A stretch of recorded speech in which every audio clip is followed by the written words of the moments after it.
இந்த வீடியோவில் நம்ம என்ன பார்க்க போறோம்னா, சிம்ம ராசிக்காரர்களுக்கு 2026 ஆங்கில புத்தாண்டு எத்தகைய ஒரு ஆண்டாக இருக்க போகுதுங்கிறது சயின்டிபிக் வேதிக் அஸ்ட்ராலஜி முறையில் எந்த விதத்திலும் மிகைப்படுத்தாமல், பரிகாரங்கள் அது மாதிரி மூடநம்பிக்கைகளை போகாமல் உள்ளது உள்ளவாறு உங்களுடைய கர்ம பலன் இந்த ஆண்டு இருக்கக்கூடிய ஆண்டு கிரகத்தின் சஞ்சாரம் மூலமாகவும் அமைப்புகள் மூலமாகவும் எந்த மாதிரி ஒரு தாக்கத்தை கொடுக்கக்கூடிய அமைப்புகள் இருக்கு, சிம்ம ராசிக்கு என்னென்ன மாதிரி கிரகங்கள் அமைப்புகள் உண்டு, கோச்சாரத்தில் எப்படி மாறுது அப்படிங்கிறதெல்லாம் ஒரு பொது பலனாக 26 ஆங்கில புத்தாண்டு முழுவதும் 12 மாதங்கள் எப்படி இருக்குதுங்கிறது நாம இப்போ சயின்டிபிக் வேதிக் அஸ்ட்ராலஜி முறையில் பார்க்க போறோம். இப்போ பாருங்க, சிம்மராசிக்காரர்களுக்கு அஷ்டம சனி 2025 ஏப்ரல் மாதத்திலிருந்தே நடந்து கொண்டு இருக்கிறது. அதுல 26 ஸ்டார்ட் ஆகும் பொழுதே பாத்தீங்கன்னா அஷ்டம சனியில தான் ஸ்டார்ட் ஆகிறாங்க. குரு பாத்தீங்கன்னா 11ஆம் இடத்துல மே மாதம் முழுவதும் இருக்கிறார். 5 மாதம் மே மாதம் வரை குரு 11ல இருப்பது ஓரளவுக்கு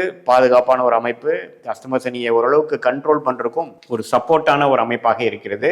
ராசிக்குள்ள கேது 7ஆம் இடத்துல ராகு. ஸோ எந்த இடத்துல போனாலும் பிரச்சனை தான். ஏன்னா ஒரு பக்கம் அஷ்டம சனி நடந்து கொண்டிருக்கிறது, ஒரு பக்கம் ராகு கேதுகள் ராசியை சூழ்ந்து இருக்கிறார்கள். அப்படிங்கிறப்போ நண்பர்கள், நட்பு வட்டாரங்கள், குடும்பம், கணவனா இருந்தா மனைவி, மனைவியா இருந்தா கணவன், இது மாதிரி எல்லா விஷயங்களும் பாத்தீங்கன்னா ஒரு மாதிரி பிரச்சனைக்குரிய ஒரு அமைப்பாவே போகக்கூடிய அமைப்புகள் கொடுக்கக்கூடிய அமைப்புகள் இருக்கு. கொஞ்சம் எல்லாமே கொஞ்சம் கேர்ஃபுல்லா போகணும். இதுல குருவின் பார்வை 7ஆம் இடத்துல இருக்கிறதுனால கொஞ்சம் கண்ட்ரோல்ல இருக்கும். ஸோ முதல் 5 மாதங்கள் பாத்தீங்கன்னா ஓரளவுக்கு பரவாயில்லை. அஷ்டம சனியை கண்ட்ரோல் பண்ற மாதிரியும் ஓரளவுக்கு தன்மைப்படுத்துற அளவுக்கும் இருக்கக்கூடிய கிரக சூழ்நிலை இருக்கு. இதுல பாருங்க, கொஞ்சம் லாபங்கள் எடுத்து கொஞ்சம் கடனை அடைக்கக்கூடிய தொழிலதிபர்கள் கொஞ்சம் கடனை குறைச்சுக்கணும். குடுக்கல் வாங்கல்ல சில இக்கட்டான ஒரு விஷயத்தை முடிச்சுக்கணும், சரி பண்ணிக்கணும் இந்த 5 மாதங்கள். ஏன்னா மாணவர்களா இருந்தாலும் சரி, இளைய வயதினரா இருந்தாலும் சரி, சீனியர் சிட்டிசனா இருந்தாலும் சரி, மிடில் ஏஜ் பீப்புளா இருந்தாலும் சரி, ஒரு மாதிரியான ஒரு டிரான்சிஷனரி பீரியடா தான் இந்த சிம்மராசிக்கு அஷ்டம சனி கொடுத்து கொண்டு இருக்கிறது. இந்த நேரத்துல அதிக ரிஸ்க் எடுக்கிறது,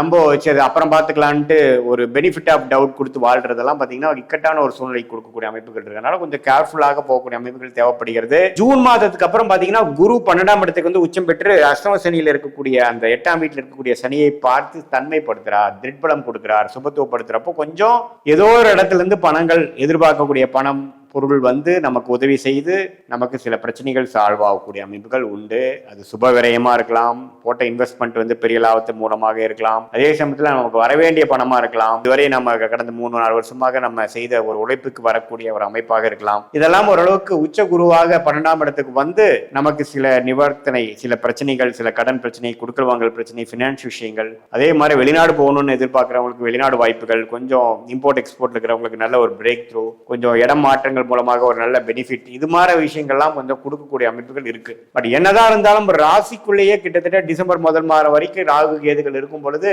இந்த பழகிறது அன்றாட நீங்க வாழ்க்கையில மீட் பண்ற கொலீக்ஸ், கஸ்டமர்ஸ், நண்பர்கள், அசோசியேட்ஸ், பங்குதாரர்கள், குடும்பத்தினர் எல்லாமே பாத்தீங்கன்னா கொஞ்சம் நம்ம உங்களுக்கு சாதகமாக, உங்களுக்கு நம்ம பிடித்த மாதிரி ஒரு அமைப்புகள் கிடைக்கும், ஒரு பிஹேவியர் வரும், ஒரு உறவு இருக்குங்கிறது நம்ம சொல்ல முடியாது. இந்த நேரத்துல தெரியாத ஒரு நபர்கிட்ட போய் நம்ம ஏமாறுறது, ஆண்களா இருந்தால் ரொம்ப கவனமாக, பெண்களோட ஏதோ ஒரு புதுசா தெரியாதவங்களோட நீங்க கொஞ்சம் க்ளோஸா பழகுறீங்கன்னா நம்ம யாரோட நீங்க பழகுறீங்க, என்ன பண்றீங்கன்னு தெரிஞ்சு பண்ணணும். அதே மாதிரி பெண்களா இருந்தா நம்ம தேவையில்லாம ஒருத்தர் நம்பி ஏமாந்துடக்கூடாது.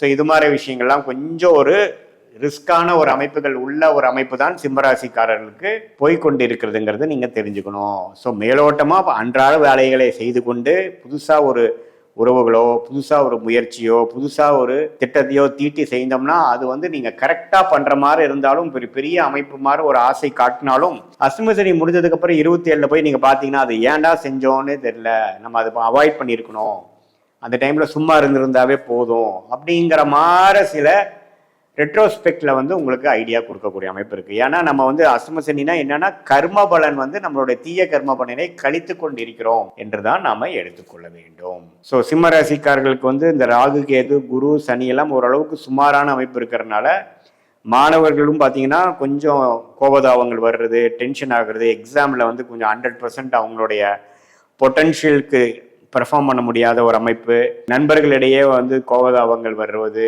ஹெல்த் இஷ்யூஸ் வர்றது, திடீர்னு அடிபடுதல், முதல்ல இருக்கிற மாதிரி ஒரு கான்சென்ட்ரேஷன் இல்லாமல் பதட்டப்படுறதல், அதே மாதிரி இளைய வயதினர் பார்த்தீங்கன்னா அந்த காதல் விஷயத்துல போய் மாட்டி அந்த மன அழுத்தத்துல இருக்கிறது, பிரேக்கப் ஆகுறது, இழக்கக்கூடாதே இழக்கிறது, அதே மாதிரி நடுத்தர வயதினர் பார்த்தீங்கன்னா அந்த அவங்களுடைய மிட் லைஃப்ல வந்து சில விஷயங்கள் சாதகமா இல்லை, வேலை தொழிலில் வந்து திடீர் செட்பேக் வரக்கூடிய அமைப்புகள், அது மாதிரி அமைப்புகள்லாம் இருக்கு. அதே மாதிரி முதியோர்கள் பார்த்தீங்கன்னா திடீர்னு உடல்நிலை கோளாறு ஆகுறது, திடீர்னு ஸ்லிப்பாகி கால் அடிபடுறது, இது மாதிரி சில விஷயங்கள்லாம் வந்து திடீர்னு நம்ம எதிர்பார்க்காத அமைப்பில் வந்து நடக்கக்கூடிய அமைப்புகள் உண்டு. ஸோ இதெல்லாம் கொஞ்சம் கேர்ஃபுல்லாக இருந்து இந்த காலகட்டத்தை நீங்கள் கடக்கணுங்கிறதான் நான் கேட்டுக்கொள்கிறேன். ஸோ அதனால் சிம்மராசிக்காரர்களுக்கு வந்து ஓரளவுக்கு அன்றாட வாழ்க்கையை சர்வைவ் பண்ணுறதுக்கு என்னென்ன விஷயங்கள் நம்மளால பண்ண முடியுமோ அது மாதிரி விஷயங்கள் மட்டும் செய்து கொண்டு புதுசாக எதையுமே பெருசாக யோசிக்கிறதுக்கு அடுத்த வருஷத்தை நீங்கள் ஒத்து வைக்கிறது நல்லது. ஏன்னா இந்த காலகட்டம் வந்து 30 வருஷத்துக்கு ஒரு தடவை வரக்கூடிய ஒரு காலகட்டம்.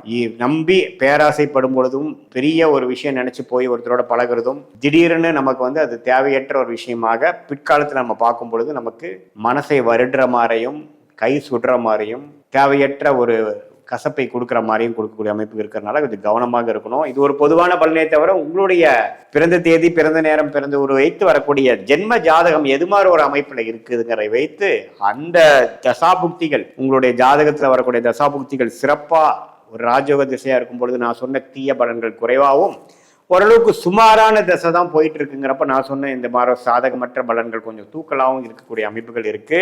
இப்ப நம்ம பேசுனது வந்து ஒரு பொதுவான பலன். இப்ப ஜென்ம ஜாதகத்துல வச்சு பார்க்கும் பொழுது துல்லியமான பலன், லாங் டேர்ம் எப்படி, ஷார்ட் டேர்ம் எப்படி, எது மாதிரி விஷயத்துல உங்க வாழ்க்கை பாதை திரும்புற மாதிரி இருக்கு, எது பிராப்தங்கள் காத்து கொண்டிருக்கிறது, எந்தெந்த பிராப்தங்கள் நமக்கு இல்லை என்பதை தெரிந்து கொண்டு அதுக்கு தகுந்த மாதிரி வாழ்க்கையை அமைத்துக் கொண்டு, வாழ்க்கை சூழ்நிலையை அமைத்துக் கொண்டு திட்டங்களை தீட்டி தேவையற்ற விஷயத்தை கழித்து தேவையான ஒரு விஷயத்தை மட்டும் நீங்க வந்து மனசுல போக்கஸ் பண்ணி நீங்க அதை செய்தீர்களானால் கண்டிப்பா வாழ்க்கையில எதிர்நீச்சல் போடாமல், சிரமப்படாமல், எளிதில் நம்மளுடைய கர்மா என்ன இருக்கோ அதுக்கு தகுந்த ஒரு பொட்டன்ஷியலுக்கு, அதுக்கு தகுந்த ஒரு தகுதிக்கு வேணுங்கிற ஒரு நல்ல வாழ்க்கையை வாழ்ந்து பொருள் விரயம், சமய விரயத்தை இழந்து மன கஷ்டப்பட்டு மன உளைச்சலாகி தேவையற்ற விஷயங்களை தேவையற்ற நபர்களோட செய்து வீண் மன உளைச்சல் அடையாமல் வாழ்க்கையில் எளிதில் வெற்றி பெற முடியும் என்று சொல்ல விரும்புகிறேன். மீண்டும் மற்றொரு காணொளியில் சந்திப்போம். நன்றி, வணக்கம்.